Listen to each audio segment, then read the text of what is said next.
मुंडर चुट्टी को तो संभाली हम किंतु ये सब क्लिप को संभाली रखा भारी मुस्किल से आज गोटे जोगाड़ लगेदेली हजबैंड को सार्ट को लेकिन काटी करदेली दिभाग फ्रंट को दिभाग कर सारिकी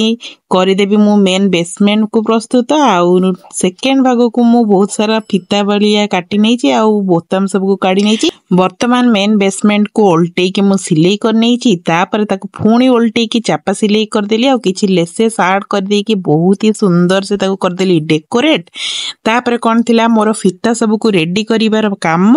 तो फीता सब रेडी हेला तापर थिला टिके डेकोरेशन टिके स्टाइल करिवार स्टाइल को ऐड कर साला परे ई सब फीता को मुझे ऐड कर देबी आ सिलाई कर साला परे देखंतु हेला रेडी वर्तमान पछपटे ऐड करथिबा लेस को मु बांधी देबी हैंगर सहित तापर ऐड कर देबी क्लिप सब को वर्तमान हे गेला मोर क्लिप ऑर्गेनाइजेशन रेडी कौन आइडिया टा भल लागिला ना नहीं भल लागिथिले नियत भाबे लाइक शेयर सब्सक्राइब नियति करिवे बाय।